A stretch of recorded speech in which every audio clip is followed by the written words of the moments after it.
오늘 오전에 거래처 사장과 면담을 했다. 친분이 꽤 두터운 사장인데 대화 중에 내게 부탁을 했다. 어떤 업체에서 나를 꼭 한번 만나고 싶다면서 시간을 내달라는 것이다. 느닷없는 청탁이 뭐라고 대꾸해야 할지 난감했다. 나는 본디 남의 부탁을 좀처럼 거절 못하는 성격이기 때문이었다. 하지만 나이가 들고 연륜이 쌓여서 이제는 부드럽게 거절하는 기술도 좀 익히게 되었다. 당신도 사회생활을 하다 보면 이런 부탁을 받을 때가 있을 것이다. 여러 사람과 교류하면서 서로 도와가는 것이 인생이다. 내가 도울 수 있는 거라면 당연히 도와줘야 하겠지만 문제는 도울 수 없는 걸 도와달라고 부탁할 때다. 참으로 난처한 상황이다. 그저 솔직하게 못한다고 얘기해도 괜찮을 때가 있지만 그럴 수 없는 경우가 대부분이다.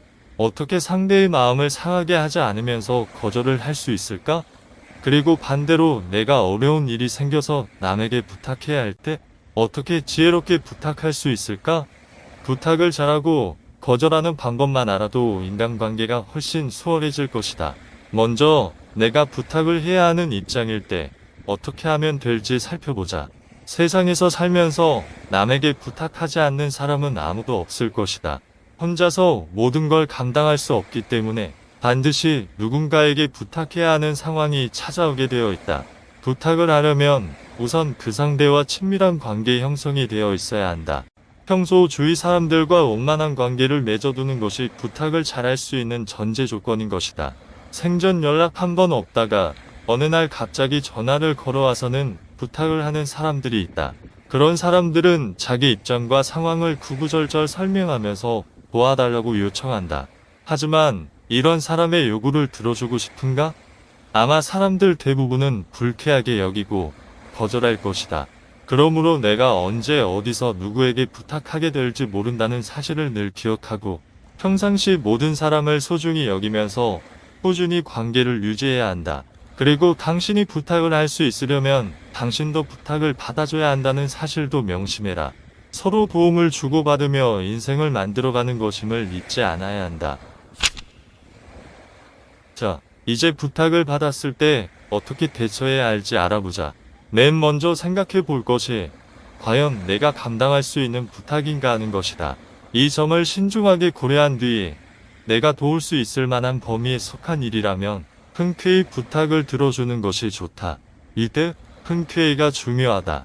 사람들 가운데 남한테 해줄 걸 다 해주면서도 인정받지 못하고 오히려 욕을 먹는 사람들이 있다. 이런 사람들 특징은 부탁을 기분 좋게 들어줄 줄 모른다는 점이다. 질질 끌면서 확답을 늦추고 애간장을 태운다. 이러면 부탁한 사람이 화가 난다. 필요하니까 내색은 못하더라도 속이 부글부글 끓어오를 것이다. 그리고 아마 목적을 이룬 뒤에는 다시 연락을 하지 않을 것이다. 그러면 부탁을 들어주고도 소중한 인연을 잃어버리는 어리석은 결과를 맞이하게 된다. 그러니까 들어줄 수 있는 부탁은 기분 좋게 들어줘라. 대신에 번복하면 마음이 더 상할 수 있으므로 답을 하기 전에 충분히 고민하는 시간을 가지는 것이 좋다. 부탁 중에 가장 흔한 것이 돈 부탁이다. 제일 흔하면서 난처한 부탁이기도 하다. 얼마 전에 나도 돈 부탁을 받고 많은 생각을 했다. 이 일을 겪으면서 부탁에 대해 다시 한번 깊이 생각해보는 계기가 되었다. 내게 돈을 빌려달라고 부탁해온 건 고등학교 친구였다. 학교에 다닐 때 내 가방을 들어주던 착한 친구였다. 중국에서 농산물을 수입해 학교에 납품하는 사업을 하는데 코로나 때문에 형편이 어려워졌다면서 내게 3천만 원만 빌려달라고 부탁했다. 당시에 나도 자금 사정이 좋지 않아서 고심 끝에 지금은 빌려줄 수 없다고 답했다. 친구는 알았다는 말과 함께 전화를 끊었다. 그 목소리에 있으면서 빌려주지 않는다는 원망의 뜻이 담겨있는 것 같았다. 마음이 개운치 않았지만 내가 알기로 그 친구는 부잣집 아들이었기 때문에 나 말고도 다른 데서 도움을 얻을 수 있으리라고 생각하고 잊어버렸다. 그런데 한 달이 지나고 다시 그 친구에게서 전화가 왔다. 웬만하면 연락 안 하려고 했는데 직원들 월급이 모자라서 어쩔 수 없이 또 전화했다. 1천만 원만 빌려주면 안 되겠니? 그 부탁에 나는 또 버릇처럼 나도 여유가 없다고 안 된다고 하면서 거절했다. 전화를 끊고 난 뒤에 가만히 생각해보니 학교 다닐 때 큰 도움을 준 친구에게 내가 너무 냉정한 것 같았다. 거듭 연락한 것을 보면 나 말고는 딱히 도움을 청할 사람이 없는 것 같기도 했다. 나도 힘든 건 마찬가지였지만 그 정도 돈을 줄 만한 여유는 있었기에 친구에게 다시 전화를 걸었다. 친구야, 미안하다. 예전에 내가 나를 많이 도와줬는데 그걸 잠시 잊었던 것 같아. 나도 형편이 좋지 않지만 내가 나보다 더 힘든 것 같으니 부탁한 돈을 바로 송금해 줄게. 그 돈은 안 갚아도 된다. 내가 나에게 해준 것에 비하면 아무것도 아니다. 단 돈 관계는 이것으로 그만하고 친구 사이로 잘 지내자. 돈을 보내고 난 뒤에 곧장 친구에게서 고맙다는 문자가 왔다. 나도 힘내라는 답장을 보낸 뒤 마음의 빚이 어느 정도 없어진 듯한 후련한 기분이 되었다. 이처럼 돈 부탁을 받으면 참 난처하다. 나는 한번 거절한 뒤에 결국 부탁을 들어줬지만 절대로 들어줄 수 없는 부탁을 하는 경우도 심심찮게 만나게 된다. 그럴 때에는 어떻게 하면 좋을까? 먼저 명분 있는 거절을 하는 게 중요하다. 누가 들어도 이해가 될 만한 명분을 찾아라. 학생이나 사회 초년생이 돈 부탁을 받았을 경우에는 부모님이 돈 관리를 하고 있어서 여유 자금이 없다는 이유를 내세울 수 있을 것이다. 돈이 아닌 다른 부탁의 경우에도 속해 있는 가정 구성원이나 회사의 규칙 같은 걸 이유로 들 수 있을 것이다. 아무튼 상대가 납득할 수 있는 이유를 내세워 예의를 갖추어 정중하게 거절해야 한다. 한 가지 더 알아둘 것은 부탁을 받은 자리에서 당장 거절을 하면 안 된다는 것이다. 그렇게 딱 잘라 거절하면 상대가 큰 상처를 입을 수 있다. 그러니까 거절을 할 때에는 생각해보고 답을 주겠다고 하면서 약간의 시간을 가져야 한다.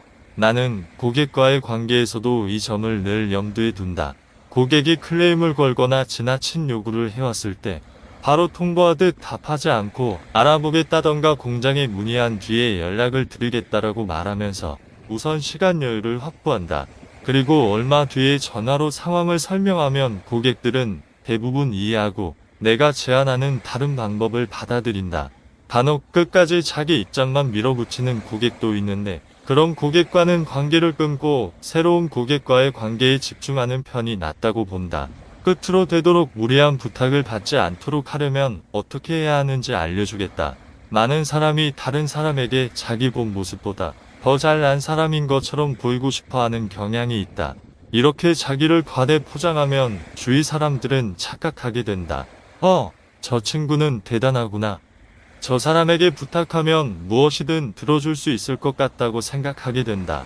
그러니까 사람들을 만날 때 항상 솔직함과 겸손함을 가져라.